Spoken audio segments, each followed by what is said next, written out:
Ça me paraît chaud cette histoire, mais il y a moyen. Donc, la dernière fois, j'ai reçu tout mon matériel de sérigraphie, mais vu que j'étais dans mon appart, je l'ai pas pris. Donc, j'ai un cadre qui va me servir à faire tous mes tests. J'en rachèterai des plus grands une fois que je serai bien à l'aise. Et il va me servir pour faire certains de mes designs, parce que j'ai des designs qui sont tout petits. Mais déjà, faut que j'arrive à créer le cadre. Donc pour ça, j'ai une scoop cutter. Donc là-dedans, j'ai 2 produits. J'ai une base, et là-dedans, c'est un petit produit, il va falloir que je dilue avec de l'eau, et c'est un produit chimique qui réagit à la lumière. Ok, pour l'instant, tout se passe bien. Je suis la moitié là. Let's go. Hop, et maintenant, c'est dit qu'il faut secouer. En plus, il y a un petit liseré là de ce côté. Et on peut voir un peu à l'intérieur la quantité de produits que ça fait. Il y a une technique secrète pour ouvrir ça ou... Faut un pouvoir spécial pour ouvrir. J'essaie d'écarter un peu le truc là, on va voir si ça marche. Je vous jure, non, j'ai jamais vu un truc aussi compliqué à ouvrir. Genre là, je ne comprends pas.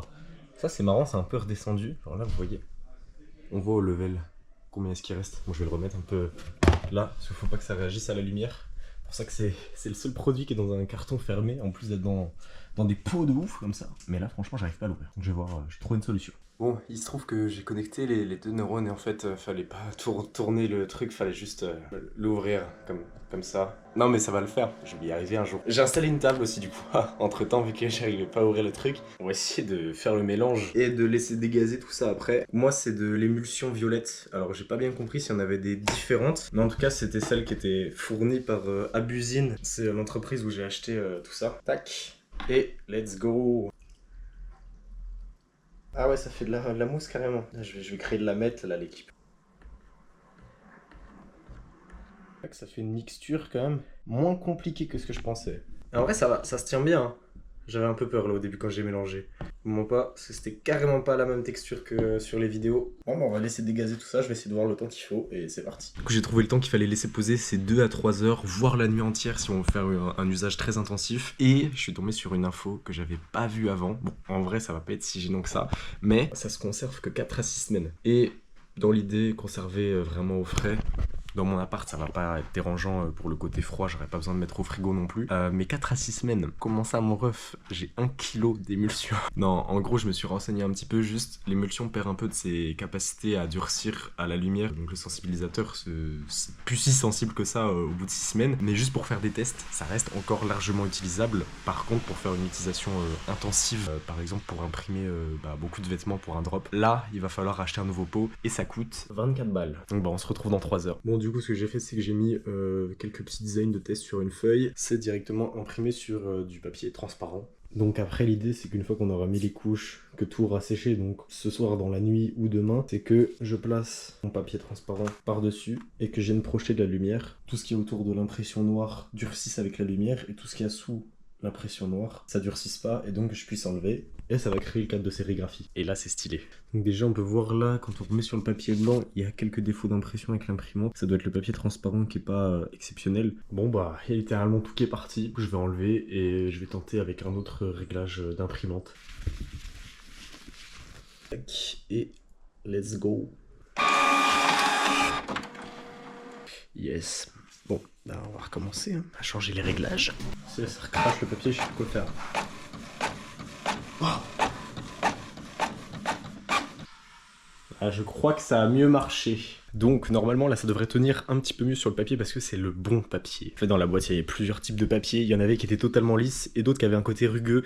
Bien sûr la première fois j'ai testé sur du lisse, logique que ça marchait pas. Et j'ai acheté un petit peu de matériel, des gants pour éviter de tout salir, du marqueur pour du coup pouvoir faire les designs sur papier lisse à la main. Ça peut être super sympa aussi. Une spatule pour enlever l'émulsion quand elle sera dans la racle. Une règle.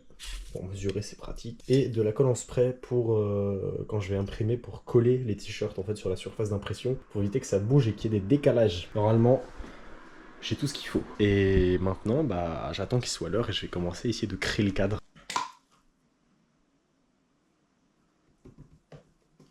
Ok.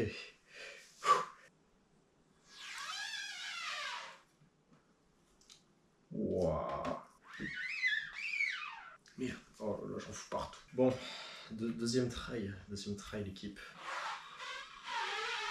Ok, déjà c'est un peu plus propre. Ok, donc là, et après, je dois le laisser sécher comme ça.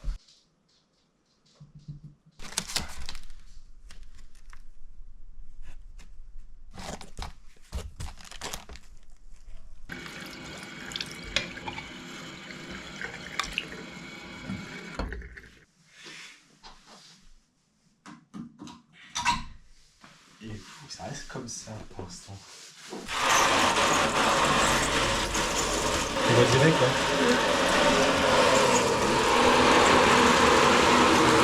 Franchement, pour une première, ça va. Après, j'irai le mettre dehors. Comme ça va finir de cuire tout ce qu'il y a là, tout ce qui reste là qui est pas beau. Et voilà. Hop, et du coup, maintenant on prend ça et ça. Et let's go. Et du coup, juste.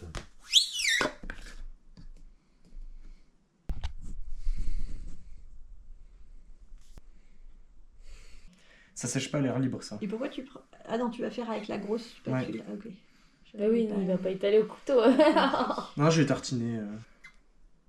Faut appuyer Faut plus. Non, mais pour l'instant, il faut juste passer une couche.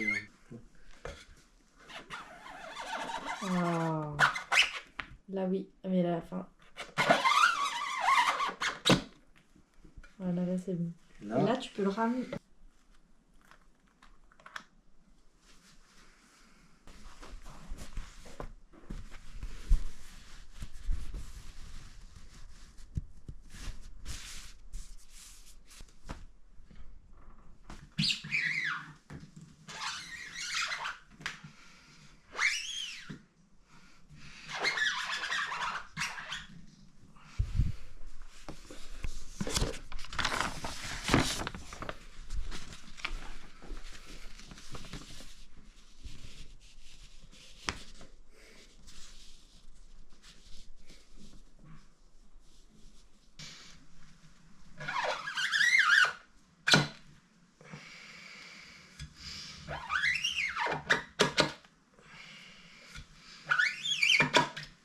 Donc, là, si on résume sur ces premiers essais. Premier try, et il est dégueulasse. J'ai fait 2 passages de racle, donc là c'est tout effacé, ça marche, ça a pas bien marché. Il y a beaucoup plus de contraste, ça marche beaucoup mieux. Parce que là on voit même, j'ai réussi à cuire un endroit ici, sur le surfeur. Quand on étire, ça fait pas comme en dessous où ça craquelle. Là ici j'ai réussi à cuire suffisamment l'encre, ce fait que c'est nickel en fait. Là, au niveau test ça va. Et ici, en termes de contraste, c'est satisfaisant, on va dire. Par contre, en termes de cuisson, après c'est un t-shirt avec beaucoup d'élastane, donc forcément il s'étire facilement, mais du coup ça craquelle un petit peu. C'est quasiment assez chauffé. 3 ça suffit, et juste en chauffant très très bien, il y a moyen d'avoir un rendu assez cool. Donc on va faire un 4e essai.